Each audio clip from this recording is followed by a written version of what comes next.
nas nossas lógicas, até nas nossas lógicas de construir os currículos educativos, que não damos por ela, mas que tem uma grande influência de todo o nosso percurso pelo mundo, mas também do percurso que os outros fizeram direito a nós. Como não tinha projetor nem aquelas obras, resolvi trazer a Vogue. A Vogue mostra várias coisas, peças, acessórios, e quando olhei para ela, por acaso não é a Irina que eu quero mostrar, embora a namorada do Ronaldo, mas olhar para aqui, isto mostra-nos a forma como hoje este encontro, não é só levar, desculpa, este encontro, que não é só levar, mas também é trazer, nos influencia grandemente. Hoje, que era o que não havia há muito tempo atrás, portanto, temos modelos, os próprios modelos têm características dominantes, por exemplo, da cor negra. E temos, até relativamente às peças e aos acessórios usados, por acaso eu hoje não trouxe nenhum, mas costumo usar assim uns chocolates, umas coisas dessas, mas, por exemplo, temos na nossa moda, como por exemplo, as malas encastradas. Mais. Vou-vos mostrar só aqui mais um ou dois.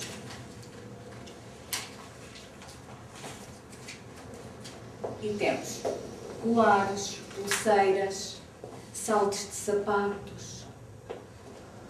Portanto, o que eu quero dizer com isto é que hoje, sem darmos por ela, estamos envoltos não só naquilo que levamos, mas naquilo que os outros nos trouxeram. E esta, na minha opinião, hoje, é uma das coisas nas quais nós temos que refletir.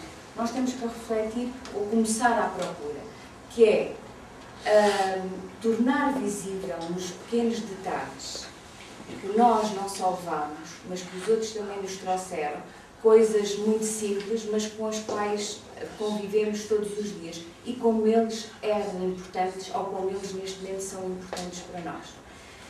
Eu tenho disso muita consciência porque eu ando pelas escolas e uma das coisas que peço é, muitas vezes em algumas das atividades, tem a ver com pedir pautas para ver determinados detalhes dos alunos. Se tivessem noção do que são hoje os nomes que constam nas pautas, alguns terão, mas nunca vi nada tão maravilhoso como isso. Desde Maria Karina e depois uma série de nomes que eu consigo identificar como sendo um guineense, de origem guineense, e outro de origem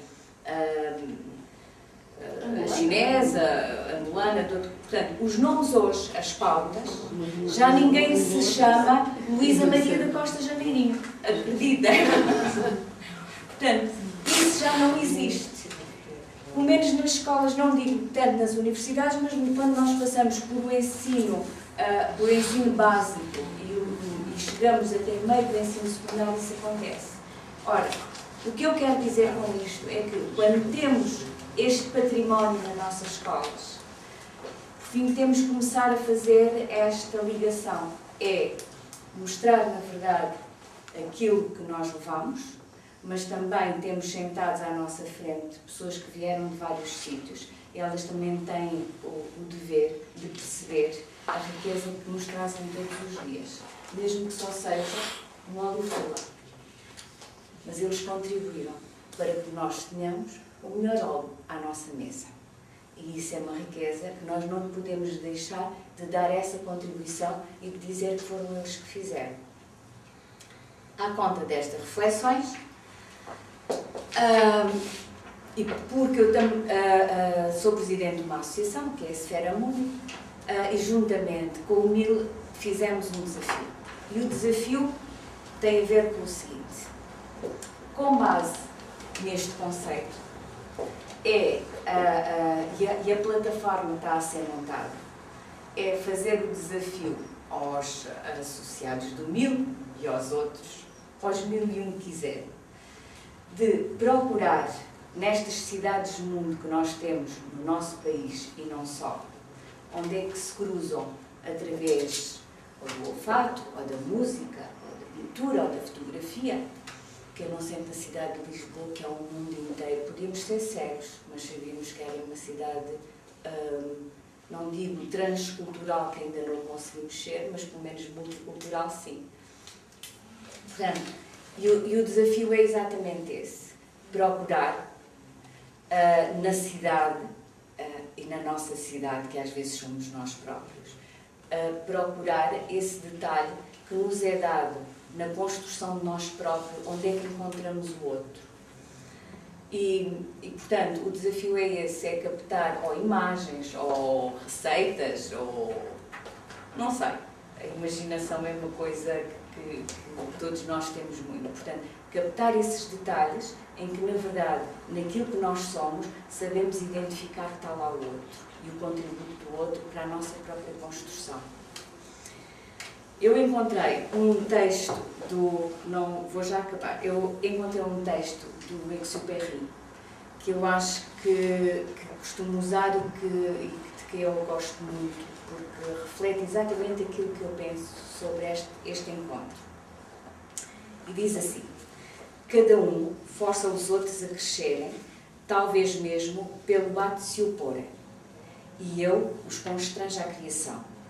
Se eles se limitassem a receber de mim, tornar-se-ão pobres e vazios. Mas sou eu que recebo de todos eles.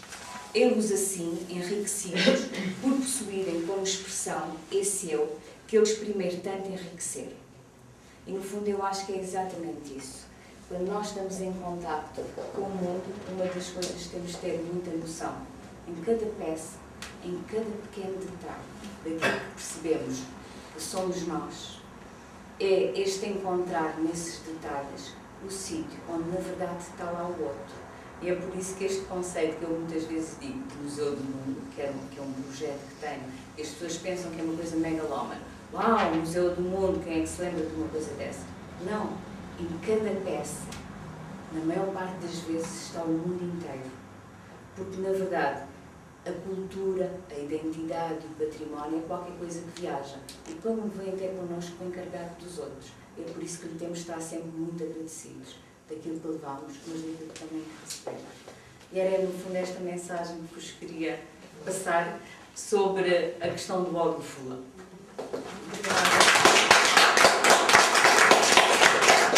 Obrigada. E sem termos combinado, a coisa funcionou. Exatamente.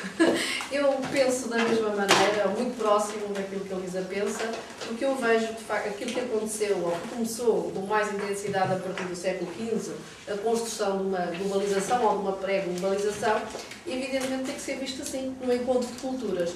Porque, como eu disse, se nós virmos a questão só do encontro de especiarias ou no encontro da escravatura como um único produto, nunca conseguimos entender-nos. E era isso que eu chamei a atenção no início. É que, de facto, temos que olhar para o outro. Não digo aqui a questão dos outros. O outro sempre, enfim, no sentido da alteridade. Temos que ver sempre as diferenças, porque as culturas são diferentes, mas todos nós, de alguma maneira, nos vamos apropriando, sem querer, da cultura do outro. E o outro, ainda bem. O outro vai. E aquilo que a Luísa disse, cidades do mundo, lá Plantino diz, sociedades híbridas, sem encontra a mistura, ou Sérgio Gruzinski, sociedades mistas. Estuda para o México, sobretudo Guadalupe, a Santa Nossa Senhora da Guadalupe. Eu costumo dizer, bem, se vamos ao Brasil, temos a mesma coisa que temos no México. Só que, realmente, os intelectuais, a historiografia portuguesa, ainda não têm visto este encontro de culturas nesta perspectiva, ou aquilo que aconteceu há 500 anos, neste encontro de culturas. E depois há uma teimosia muito grande, em alguns países, também, no caso, como eu disse, o Brasil, reduzirem muito à questão da escravatura. Eu tenho experiência própria, quando eu falo em judeus, quando eu falo em mulheres, porque certamente foram vítimas também, quando falo nas órfãs del rei que eram enviadas sem qualquer consentimento, e eles muitas vezes perguntavam, mas os escravos também eram brancos? Também havia escravos brancos? Isto mostra um desconhecimento que efetivamente têm da história, da própria história, porque o Brasil tem que conhecer a história de Portugal e tem que conhecer estes 300 e tal anos. que tivemos. Mas nós também temos que conhecer a história Exatamente. dos outros. E Exato. hoje há essa vamos. laguna grande da nossa. Mas a romanização ou outras presenças que por aqui passaram, pois é evidente, também foi uma colonização com outro objetivo, com uma outra dimensão, mas ao longo dos anos, ao longo dos séculos, foi sempre havendo pequenas colonizações. Aliás, Marco Ferro temos uma obra do século X para aí ao século XX, onde nos vai dando as diferentes e caracterizando as diferentes colonizações que houve. A nossa, aquilo que fez foi uma maior dimensão, trouxe uma maior dimensão ao processo de globalização. E depois, para abrirmos o diálogo, o que é que aconteceu aos negros que aqui vieram? Misturaram-se a grande maioria deles. Aliás, porque é Alcácer do Sal. Temos comunidades em Santarém, temos também, que já foram estudados por antropólogos, não é? Os traços negros, a cor branca, e é isso que somos, não é? Todos nós aqui, se calhar tudo português, cada uma é de sua maneira, porque o luso é já um misto, é uma mistura. E não se misturou, aliás, falou aí nesta questão do óleo. Mas as plantas, os frutos que nós hoje consumimos, a grande maioria veio nesta época, mas nós também levámos para lá. Aliás, a viagem das plantas, da alimentação, é uma coisa que interessa saber e estudar também. Muitas das vezes, e até por talvez uma maior importância na sua dimensão também, quer geográfica, quer populacional do Brasil, nós temos, por exemplo, no antigo reino de Daomé, a chamada Casa Algarvia, muito parecida com aquilo que nós conhecemos como Casa Algarvia, e que a historiografia brasileira diz sempre que foi do Brasil. Não, ela foi daqui para o Brasil, do Brasil para lá. Ou o Senhor do Bonfim do Brasil, ele também foi aqui de Setúbal. E que depois foi levado para o Reino de Daomé. Portanto, claro que esta circulação fazia-se. Ora de Portugal para lá, ou de Portugal para as suas colónias. Isto é que nós não conhecemos. E é esta coisa que eu digo, e quando eu digo, eu sou de História, embora às vezes ligada um bocadinho à literatura e às relações internacionais, porque eu acho que a História e todas as outras ciências precisam um pouquinho de todas elas para podermos perceber. Porque ficarmos pela história económica, ou só por uma perspectiva económica, ou só por uma perspectiva política, eu penso que não conseguimos, digamos, ter isto. Isto é bionívoco, nunca pode ver só de um lado. Aliás, nós olhávamos um outro como um bárbaro e o outro como é que nos via a nós também. Aliás, na China não entrava nenhum europeu, não é? Ou no Japão. O negro associava o branco à morte. Não é? E, portanto, todas estas questões nós também temos que as considerar. Não é? Estas civilizações, que eram civilizações. Mas pronto, não quero monopolizar. Penso que haverá algumas perguntas. Não há encontros sem influência. Nada, nenhum. Acho que não há. Alguém quer? O que é isso das órfãs? Del Rey. Fomos o único país europeu que teve esta instituição. Isto é, essencialmente tivemos uma circulação masculina. Pronto, eram os homens, sobretudo, que partiam ao longo da expansão portuguesa para o Oriente. As primeiras mulheres começaram a ir, sobretudo, a partir do século XIX. Até aí não havia mulheres a acompanhar os maridos. Raramente. A primeira mulher que acompanhou o vice-rei para a Índia foi a duquesa de Távora, coitada, quando chegou cá depois, também teve aquele azar. Não é? Mas raramente, azar, mas identificado por lá. Mas pronto, raramente acompanhavam, raramente iam mulheres. Claro, embora o português, como nós habitualmente dizemos, que somos um povo que não é racista, que aceita bem a mistura, sem dúvida, que nos misturamos. Mas, como eu digo, por necessidade ou por exotismo, não sei, isso é uma questão que nos varia longe a discutir. Mas isso eram ordens. E então, o que é que o rei fez? Criou instituições. Casar lá com os locais. Locais não brancos, europeus.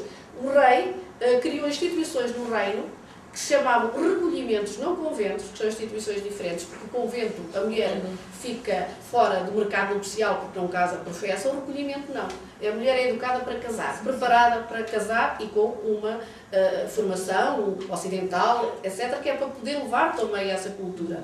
E quem casa com essa órfã recebe uma tensa, ou recebe um dote, melhor dizendo. Pode ser de um notário, pode ser de um de um ofício, etc. E essas mulheres são sobretudo enviadas para o Oriente, mas o Oriente de presença efetiva portuguesa, porque não faz sentido irem para o Japão ou para o interior da China, onde essas questões não se colocavam. E também muitas delas para o Brasil.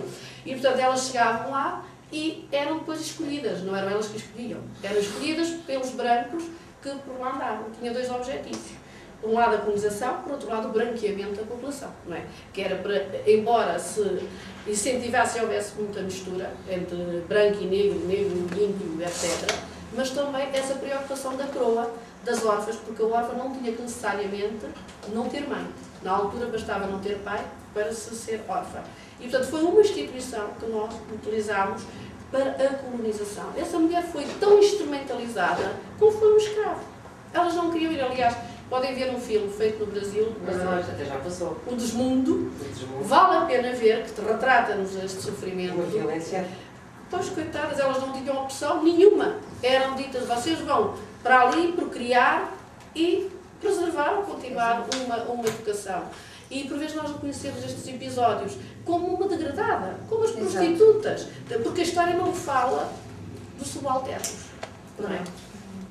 É isto. Mas há estudos, há uma amiga minha brasileira, a Sueli, que estudou o recolhimento do Recife, porque não havia só este recolhimento da responsabilidade do rei. Depois havia mulheres que elas próprias se clausuravam, não casavam e então faziam elas próprias o seu recolhimento. Ela estudou alguns recolhimentos no Recife, que deu o título de sexo de voto. Pronto, coitadas, à falta de casarem, nem todas depois também conseguiam casar, porque as que nasciam no Brasil, também se não fizessem um bom casamento, não é? Entrariam em conventos, o que nem sempre era fácil, porque para entrar num convento exigia um dote que nem sempre as famílias tinham para pagar.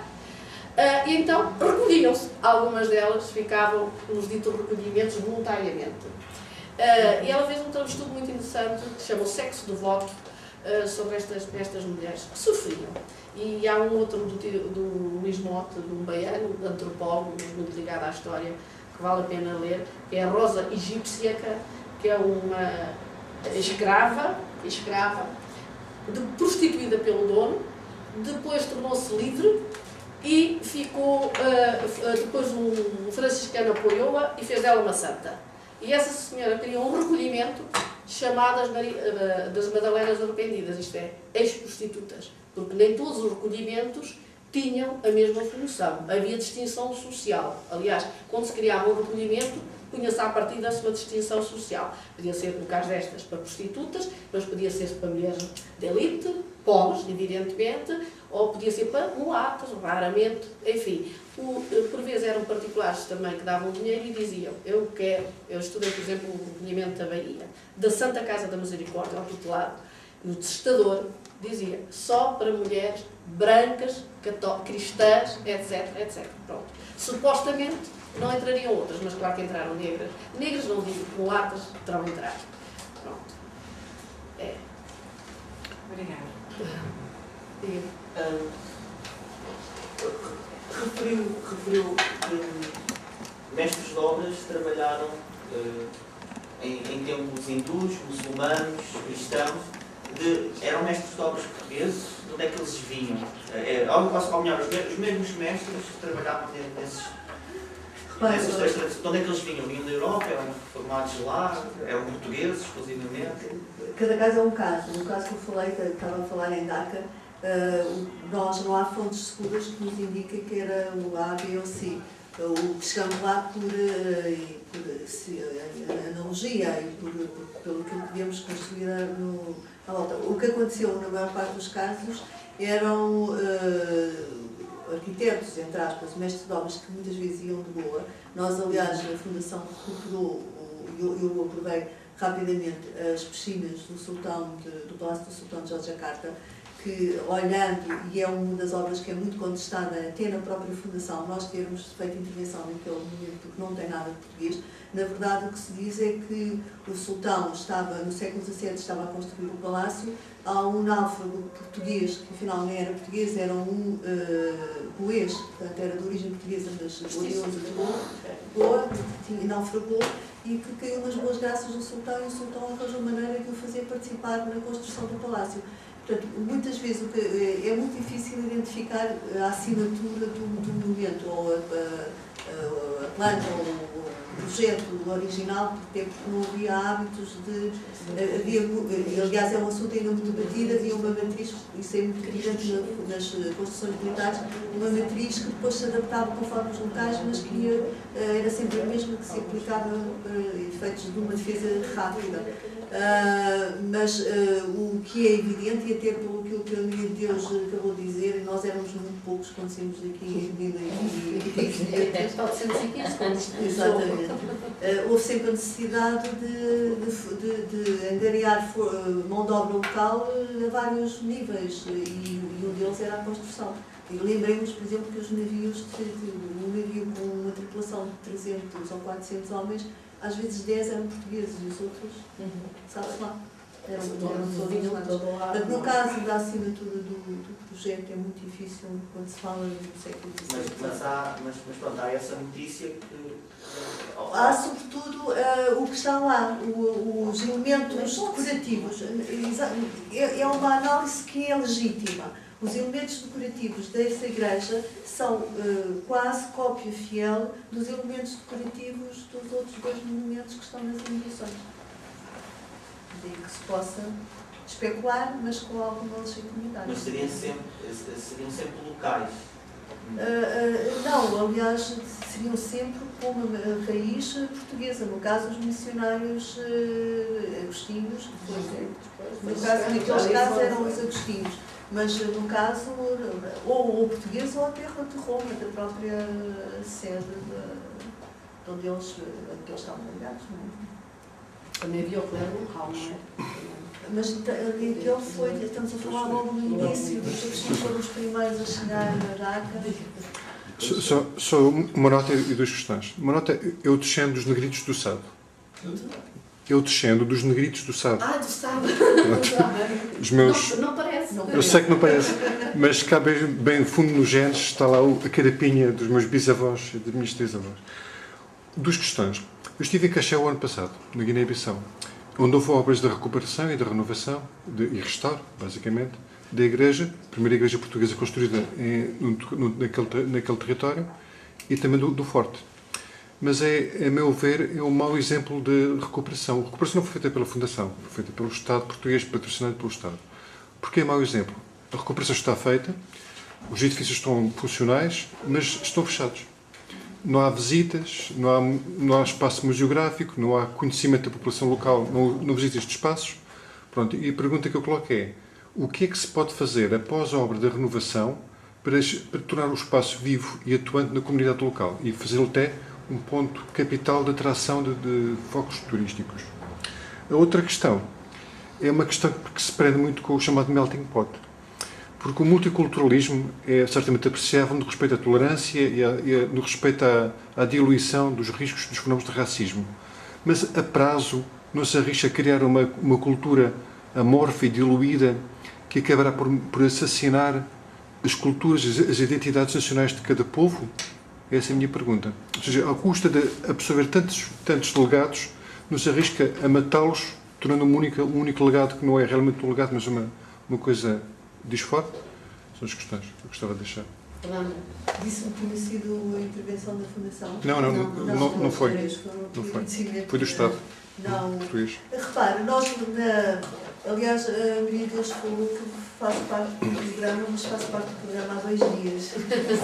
Fazia parte do Serviço Internacional, que era o departamento que se ocupava desta recuperação.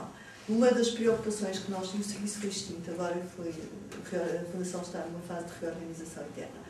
O que nós sempre fizemos questão de não impormos nada, portanto, e daí aquela miscelânea geográfica com que eu apresentei e expliquei porque é que estava assim, os projetos tinham que partir das entidades locais e tinham que ser eles a pedirem-nos apoio ou pedir-nos colaboração, exatamente por essa questão do futuro do monumento, porque, e mesmo assim é difícil, porque quando nós impomos, o mais provável é, pronto, eles aceitam, faz-se a obra e depois não se dá autorização. Quando são eles que têm a vontade de intervir ou de fazer qualquer coisa, é mais provável que possa haver uma utilização futura. Agora, o que aconteceu, por exemplo, no caso da fortaleza da Torre de Homenagem de Arzila, em que havia um protocolo, e isso era uma condição que nós não intervínhamos na gestão futura do monumento, mas queríamos sempre que ficasse escrito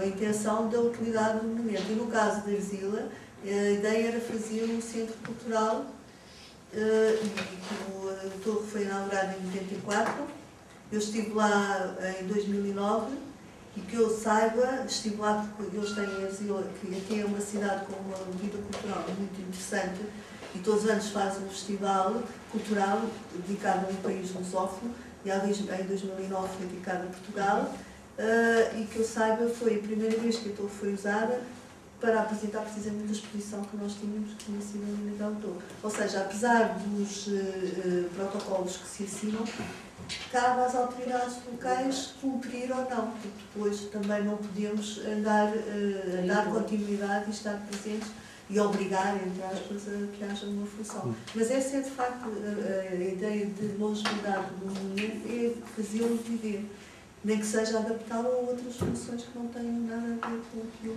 que foi construído. Só uma questão. Só responder a esta questão. E eu respondo com outra questão, que é: acha que o legado romano matou a identidade portuguesa, e o grego, e o egípcio, e o outro? Portanto, eles não matam.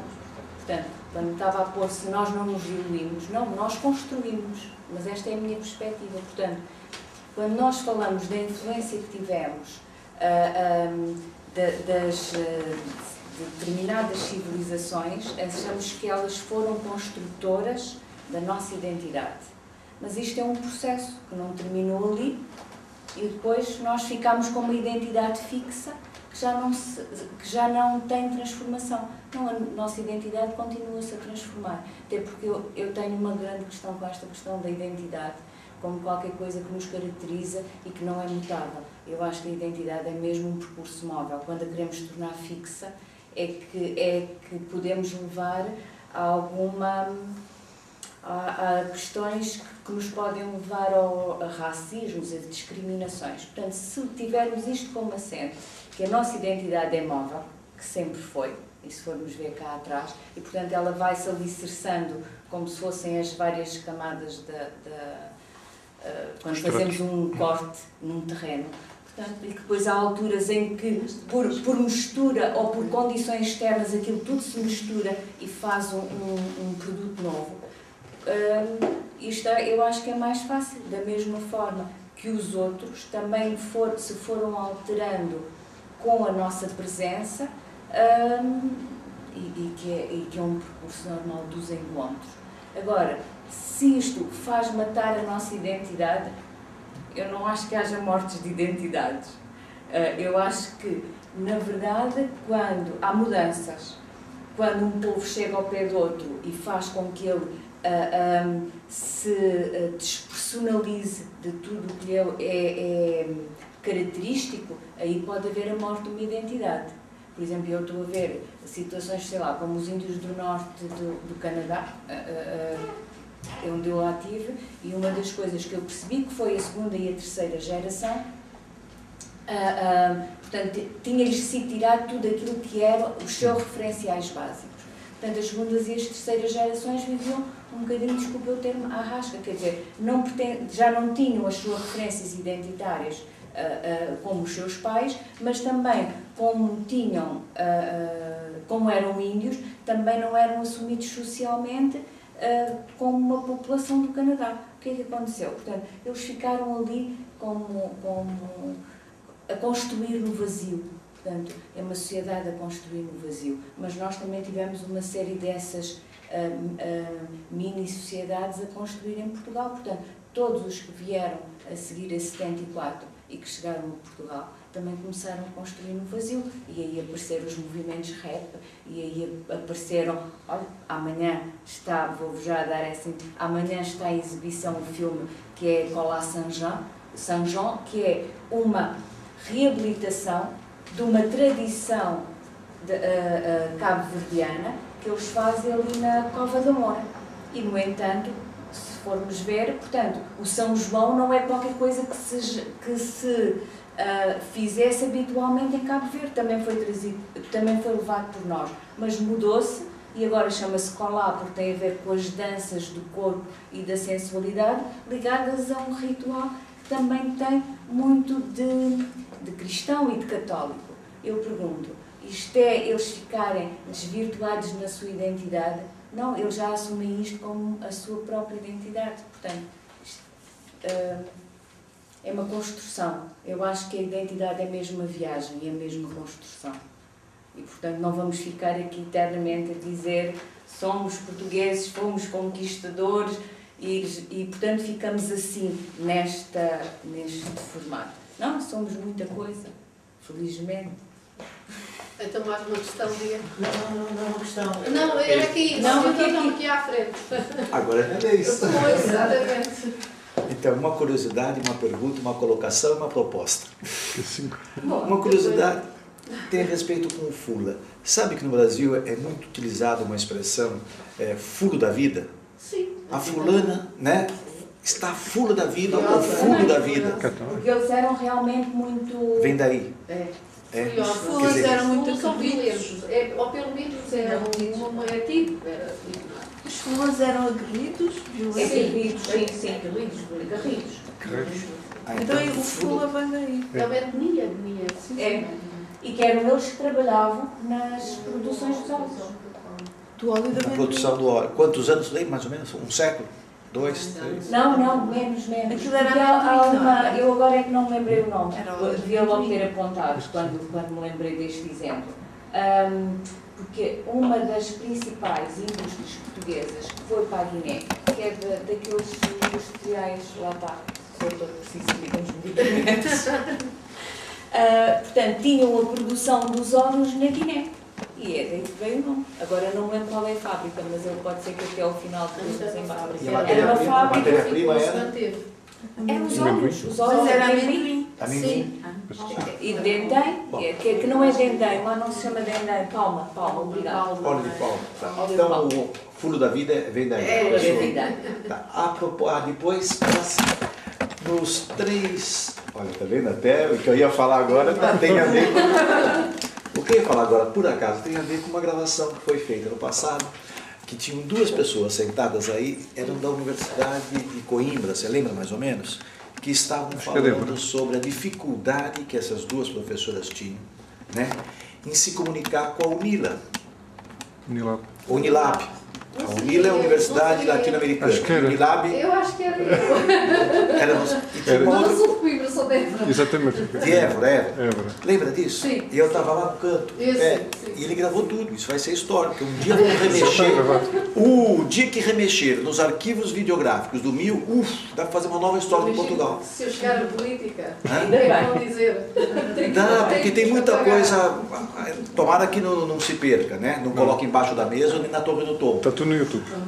Mas depois, eu fiz uma proposta. Lembra? Fiz uma proposta. Ficou em Águas de Bacalhau. Qual foi a proposta? Eu lembro de já? ter falado, mas concretamente tenho que me lembrar. Nos 3 ou 4 minutos finais do discurso que ela Sim. fez agora, E falou estava que na nós CPLU, deveríamos outra copiar a UNILA, exato. a Unilab, né? Universidade Luso-Afro-Brasileira. E UNILA é a Universidade Latino-Americana. Sim. São 2 universidades, 2 conceitos, né? Totalmente ultrapassados. Não foi feito como deveria ser feito, porque... Ainda já falei isso, está tudo gravado, mas resumindo em 30 segundos, quando o Lula esteve aqui em 2002, né, e ele estava fazendo campanha para ser presidente, foi eleito no final do ano, eu dei essa proposta a ele, criar uma geo-universidade, que é uma universidade para os 30 países de língua portuguesa e língua espanhola, é iberofonia. Um ano depois, eu dei o mesmo material para o Gilberto Gil, já como ministro da Cultura. Eu falei, Gil, esse aqui é o material que eu dei para o seu chefe, para o Lula, né? E aqui é a proposta, bem tudo desenhado, bonitinho, tudo, porque também eu tinha dado lá na Bahia para o prefeito em Baçaí, que é essa universidade, que seria a UNILA mais Unilab, mas só que o nome Geo, Terra, Geo-Universidade. Pois bem, e ficou tudo em Águas de Bacalhau. Nem o Lula me respondeu, nem o Gilberto Gil me respondeu. Dei uma cobra para o presidente Chaves também e tal. Muito bem. E mandei várias propostas para a própria Unilab. Quero colaborar, mas com um projeto autossustentável. Nunca deram resposta.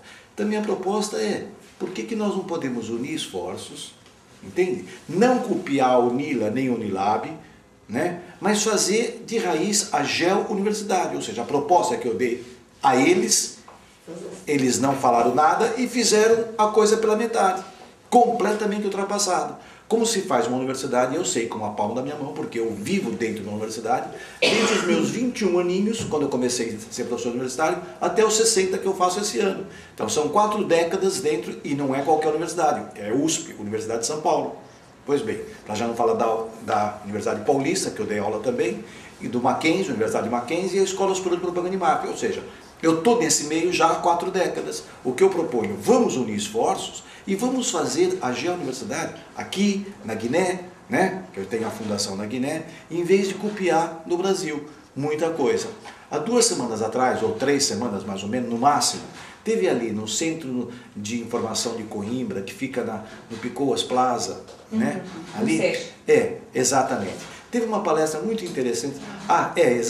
Não foi ali, foi no auditório, né? E estava presente o Tarso Genro. Tarso Genro foi ex-ministro da Justiça do Brasil e atual governador do Rio Grande do Sul. Depois teve algumas colocações que a plateia acho que não gostou muito, e uma pessoa se levantou e falou algumas coisas, e o próprio palestrante, atual governador, falou, não, realmente eu devo confessar que o Brasil não é, repetiu por 3 vezes, não é exemplo de democracia para nenhum país do mundo. Repito, o Brasil não é exemplo para democracia para nenhum país do mundo. E depois falou, inclusive eu, enquanto ministro da Justiça, também tive vários, né, casos, e inclusive hoje no Brasil tem um senador ou deputado que é um bandido, ligado a tráfico de drogas e tudo, não vale nada, quer dizer, ele tacou o pau no Brasil. Ou seja, espera um pouquinho, o Brasil tem muita coisa ruim, um dos piores políticos do mundo. Tudo que é de ruim o Brasil aperfeiçoou.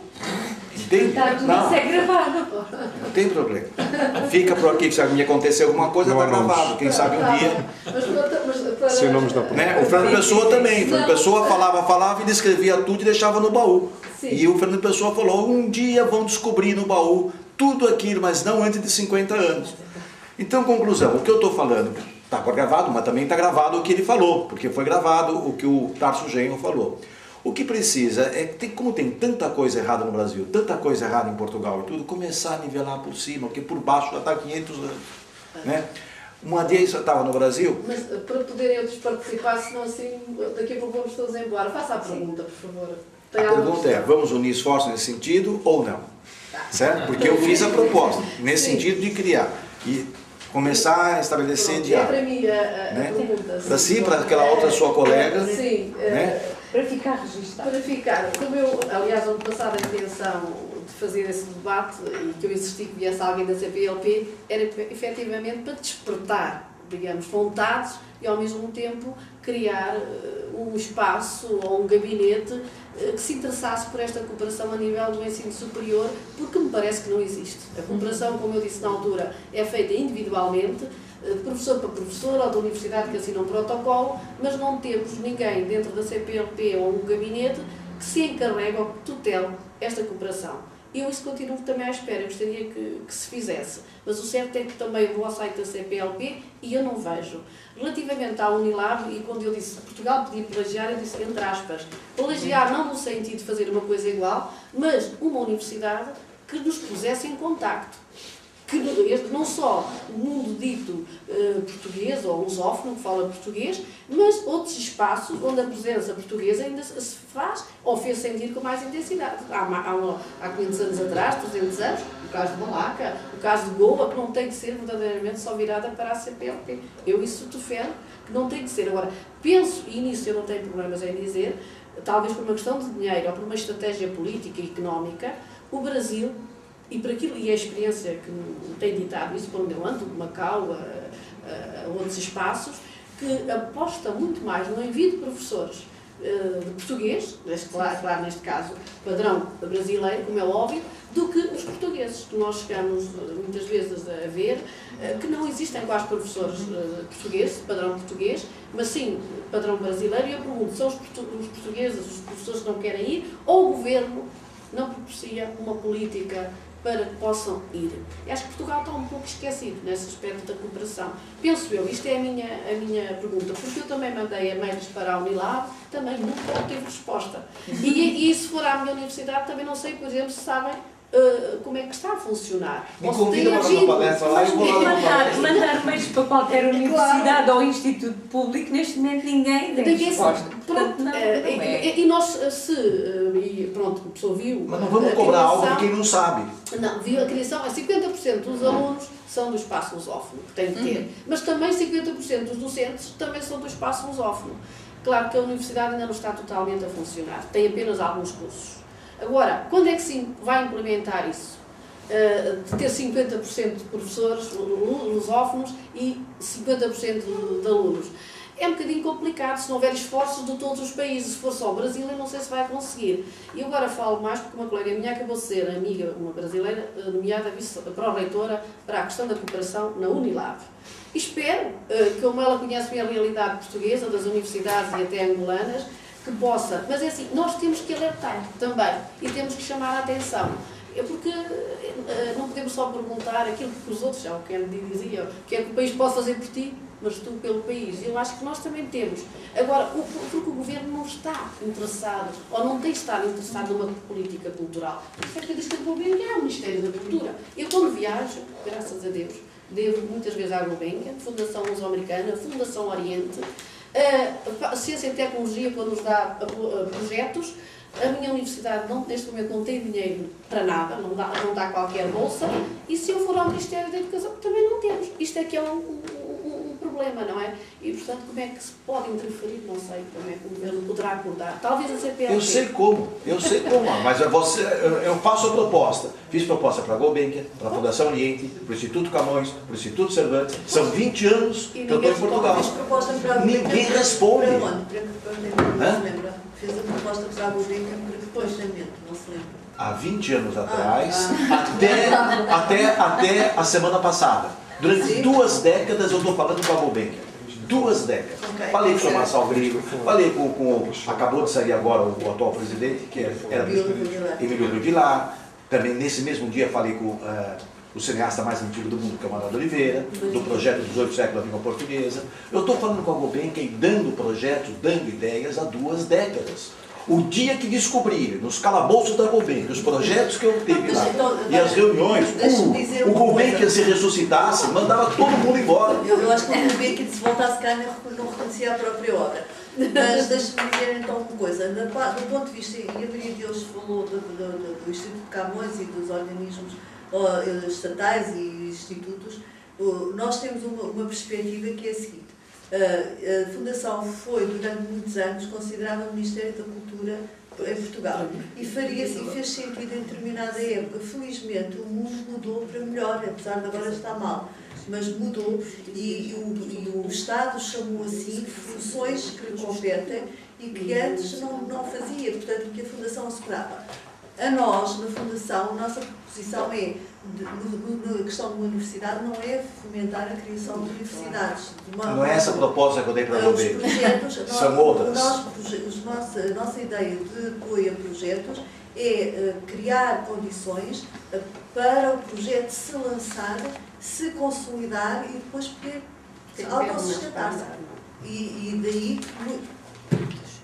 Eu não fui pedir apoio à Gulbenkian. Eu fui dar apoio à Gulbenkian. Eu sei mais do que os técnicos da Gulbenkian. Eu não fui pedir dinheiro para a Gulbenkian. Eu fui oferecer dinheiro para a Gulbenkian. A Gulbenkian não está entendendo muito bem. Os técnicos da Gulbenkian estão equivocados. Eles estão acostumados a que pessoas que vão pedir, quando alguém vai oferecer, eles falam, opa, você quer oferecer? Desculpa, eu não posso aceitar que diga isso. Então, primeiro, os técnicos da Gulbenkian têm plena consciência das limitações que têm. E muitas vezes os técnicos ditos da Gulbenkian estão apoiados em técnicos externos. Não são os técnicos, eu sou de uma técnica da Gulbenkian. Então vamos fazer o seguinte. E muito pouco daquilo que eu faço... Eu envio para si o projeto e solicito uma reunião. Vamos ver se funciona? Eu não fecho a Fica em história. Ou então passa a batata quente para outro, como tem sempre funciona na Gulbenkian. A batata quente vai correndo. Contrariamente ao que, sobretudo, os brasileiros me têm dito que escrevem para o Instituto Camões... Outra coisa, eu também não sou brasileiro, eu tenho 4 nacionalidades. Eu sou o verdadeiro cidadão do mundo. Tenho a brasileira, a portuguesa, a italiana e a espanhola. Responde a toda a correspondência e segundo uma regra que está criada, às vezes não se pode seguir, dentro do prazo de um mês a Fundação responde a todas as cartas e a todos os e-mails que recebe. Portanto, e não fecha as portas a ninguém. Se quiser escrever, Matias ou Faço o desafio, vamos ver. Então já está lançado o desafio. Não sei se há, para terminar, há mais alguma questão? Eu só queria fazer uma observação em relação ali à segunda pergunta do Rui. Eu não tenho assim muitos dados, mas nos casos em que houve realmente ameaça de identidade em termos culturais, foi de facto porque houve violência exercida sobre essa identidade. Portanto, não foi... eventualmente, pode haver identidades culturais que se acabem por dissolver noutras, mas a ameaça real está na violência. Isso aconteceu com os índios da América do Norte, isso aconteceu com alguns, pelo menos que eu conheço, com alguns escravos no Brasil, isso aconteceu na Austrália. Quer dizer, quando houve uma ameaça real de identidade, em que tiraram as pessoas dos seus meios, as quiseram educar segundo os costumes dos brancos, portanto, quem dominava naquela altura, isso sim houve realmente uma ameaça de identidade. Quando há coabitação pacífica, as coisas fluem entre as culturas normalmente. Exatamente. Mas aí, repara, nesse aspecto foi a romanização, não foi pacífica. Foi tão violenta como fomos aquilo que a gente fez. Eu costumo sempre dizer isto. E quem diz, aliás, não era Portugal ainda, mas antes da formação de Portugal, passaram por aqui uma série de povos. Todos eles nos deixaram um pouco do seu legado e de forma violenta. Alguns impuseram de forma violenta. E é isso que faz de nós os portugueses, ou que são hoje os portugueses, o luso. Por isso, o Gilberto Freire, quando diz que nós temos uma identidade própria, sem defender as teorias totalmente, mas de tal maneira concordo com o lusotropicalismo, faz de nós diferentes dos espanhóis, dos italianos, dos franceses, etc. Há, efetivamente, quanto a mim, características e que se manifestaram na colonização que fizemos, de uma forma... Não é bem, nem é melhor nem é pior, é nossa, foi aquela que fizemos. Mas Portugal, ou Europa, e neste cantinho que é hoje Portugal, teve também a violência. Foi-se construindo sempre com guerras. Não foi isso que eu pus em questão. As identidades constroem-se com violência ou sem violência. Por exemplo, pode acontecer que uma identidade surja à custa da supressão da outra, da eliminação. Eu só estava a pôr a tónica na questão da ameaça. Há ameaça quando há violência, quando há desrespeito pelo outro. No fundo, quando se tem a disponibilidade para escutar o outro. Agora, não estou a dizer que com violência não se cria identidade. Criam-se imensas, distorcidas e tal. Mas criam-se. Mas eu penso que é da circulação. Eu estava a falar só da questão da ameaça. Sim. Era só a pergunta do Rui. Mas acho que ninguém vive isolado hoje em dia. E já na altura também, antes dos portugueses iniciarem, nós já tínhamos comunidades cristãs na Índia. Temos referências a viagens de chineses que vinham para cá. Portanto, se não fosse o Ocidente a ir para lá, o Oriente só não veio por questões internas, políticas, de grande estabilidade. Porque essa questão da movimentação é sempre tomar polo. Tenho quase a certeza, claro que há especialistas que dizem que não, que nunca esteve na China, mas eu acho que sim, para aquilo que eu tenho lido, esteve. O apóstolo Santo Tomé, repare, o apóstolo de Cristo, temos hoje a certeza, com trabalhos arqueológicos feitos, em Moliapor, foi onde a tradição põe o túmulo do apóstolo Santo Tomé, esteve na Índia. Há quantos anos? E deixou lá uma comunidade. Agora, era uma comunidade cristã igual à europeia? Não. Era do rito oriental. Fez-lhe uma identidade, mas também tinha uma identidade nossa. Eram cristãos também. Agora, aproximaram-se dos hindus, aproximaram-se de outros grupos. Enfim, criou deles, por isso é que nós hoje dizemos cristãos de Santo Tomé e nós cristãos do rito romano. É isto que se vai fazendo. Porque essa movimentação existiu sempre. Sim. Uma pergunta. Em relação a essa coisa das mulheres que estão no século XIX começarem a ir para as colónias, Oriente, mais para o Oriente. Para o Brasil foram mais cedo. É verdade que havia ordens dos homens se casarem com mulheres locais para criar apoios para o futuro? Isso vem daquela... Viria algum incentivo, não é? Da política do Afonso de Albuquerque, que incentivava os casamentos mistos.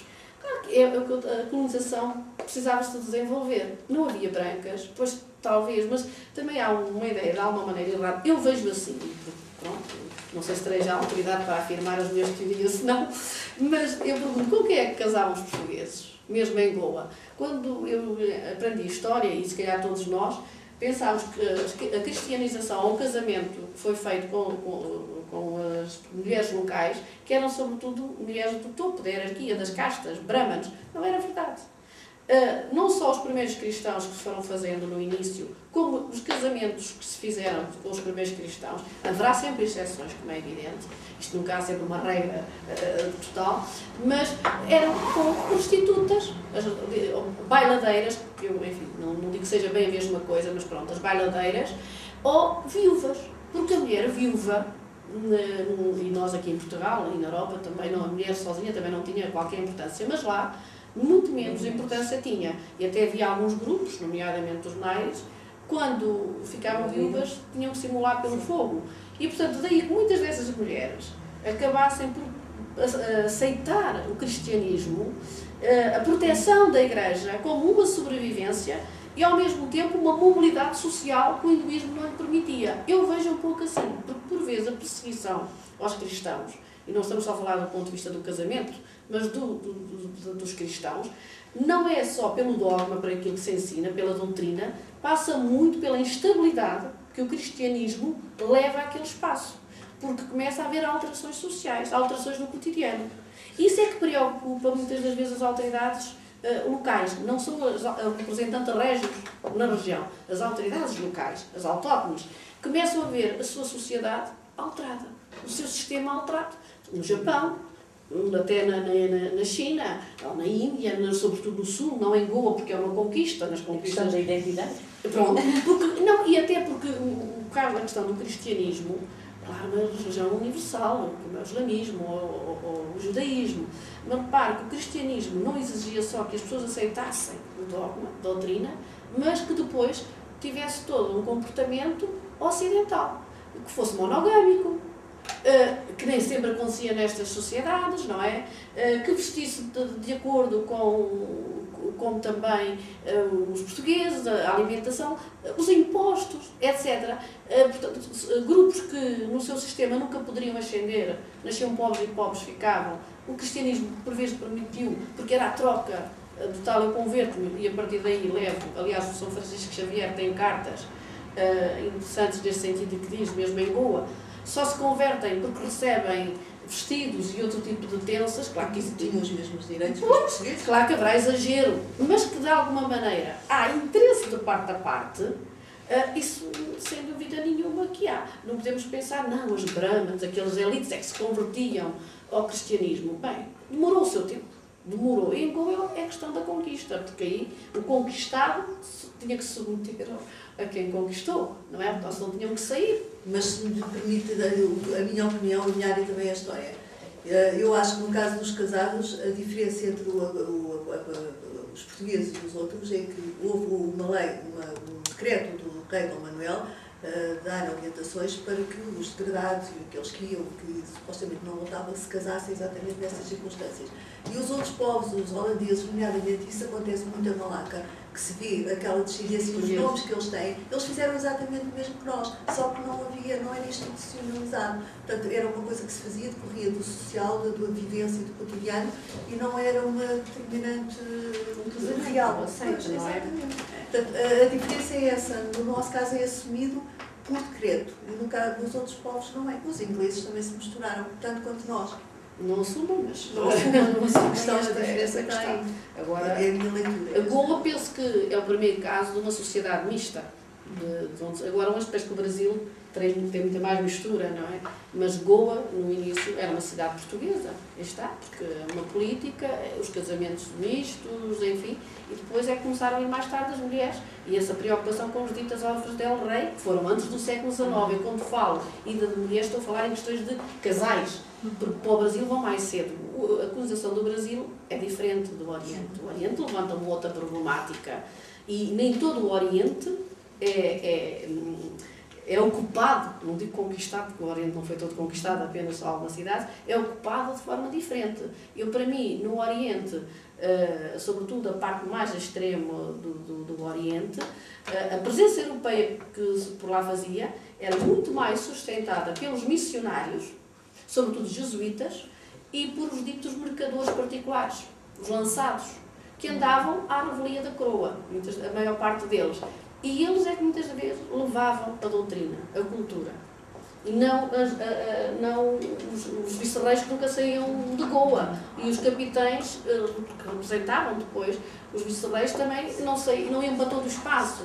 Mas nós temos missionários, não se entrava na China, mas eles eram portugueses, porque no caso da companhia eram de todas as nacionalidades. O Matteo Ricci conseguiu viver muitos anos junto ao imperador e nunca conseguiu converter ninguém.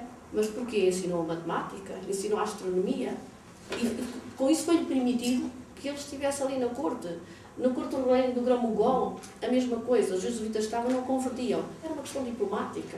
De alguma maneira influenciarem as autoridades locais, que os holandeses e outros não tivessem presença. É tudo muito complexo no Oriente. No Brasil, também é complexo, mas não é a mesma complexidade que nós encontramos no Oriente, que são civilizações milenares, difíceis de abordar, não é? Difíceis de interromper, porque nós lermos as crónicas da altura, o maior inimigo dos portugueses, do ponto de vista comercial, é o muçulmano. Não é? Porque eram eles que tinham na mão o comércio. Aliás, o Vitorino Magalhães Godinho até diz que a guerra que havia no norte da África, de alguma maneira, transformou-se para algumas regiões, passou-se para algumas regiões do Oriente.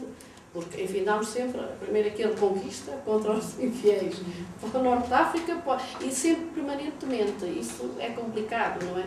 Nesta presença de algumas regiões do Oriente. É um pouco isto. Agora, no Japão, a presença da ocidentalização, não há dúvida que se deve tudo isto aos jesuítas. E a outras ordens, mas mais particularmente, ou na China, ou até em Macau também, muito esta presença, o tal comércio privado, os cristãos novos, que tiveram que fugir, ou melhor, os judeus que não se converteram foram-se embora e alguns cristãos novos que depois também saíram, que se vão estabelecendo por esse espaço fora, têm as suas redes de contacto, formam redes, aquilo que nós hoje também podíamos dizer, estas redes comerciais que se estabelecem e que controlam também muito do comércio, etc. É um império complexo. Sabe onde é que vai o Império do Oriente? Às vezes eu pergunto aos alunos, nem têm a noção do que é. Começa no Cabo da Boa Esperança e vai até o Japão. Imagine como se controlava isso. Tem que haver muitas formas de atuação. E isso acho que os portugueses, não é só a autoridade régia, os particulares, os missionários, as mulheres também. Eu lembro-me de uma amiga minha de São Tomé que me disse com um nojo enorme: os piores colonizadores foram os belgas, porque eles nem relações sexuais tinham connosco. Eles tratavam-nos como bichos. Eu não sei, isto foi ela devia saber mais que eu, porque ela nasceu lá, e acho que é uma coisa muito ilustrativa, o nojo com que ela falou e o magoado ancestral que estava naquelas palavras. Não sei qual é, confesso, não sei qual é a relação dos belgas com Santo Tomé, mas... Não sei, ela diz que os piores colonizadores eram os belgas, e disse aquilo magoadíssima. Porque os portugueses casavam-se com as... Sim, isso há, de facto, há muito... E pronto, casar, mas de qualquer maneira havia uma relação com sentido, ou pelo menos assumida muitas das vezes, mesmo... Pelo menos lá, enquanto estavam lá. E os filhos herdavam, nós vamos a testamentos e vemos que filhos de escravas ou ex-escravas depois eram legitimados pelos pais. E eu conheço, por exemplo, alguns testamentos na Bahia em que os filhos ilegítimos acabavam por herdar o mesmo que os legítimos. À hora da morte, o pai, no testamento, dizia o João Mulatinho ou o António Mulatinho também herda. E há um caso que é da família, serão descendentes dos Koch, do vinho do Porto, hoje não são esses, mas há um ramo que vai para o Rio de Janeiro e outro que foi para a Bahia. E tornaram-se uns deles traficantes de escravos e outros tinham engenhos. E o do engenho só tinha um filho legítimo e tinha 6 ou 7 bastardos. E de uma escrava que se chamava Vitória. E ele, quando morreu, deixou o engenho aos bastardos e não deixou ao legítimo. Portanto, eu não sei, se calhar confiava mais nos bastardos no trabalho do que no outro que ele dizia que era um alcoólico. E isto já, penso eu, século XVIII, XIX, por aí, que eu vi. Portanto, são coisas que a história ainda tem muito para contar. A documentação, para ler, é o que eu digo, a história cultural talvez nos ensine um pouco mais, olharmos para estas coisas, vermos, e o testamento, por exemplo, é uma boa fonte para ver quem é que se deixava os bens, não é? Como é que era a relação? Porque os escravos muitas das vezes aparecem nos testamentos, herdam, ou o caso destes filhos também, mesmo ilegítimos, herdam. Porquê? Como é que se faz isso? Agora, será que os belgas ou os holandeses fariam isto?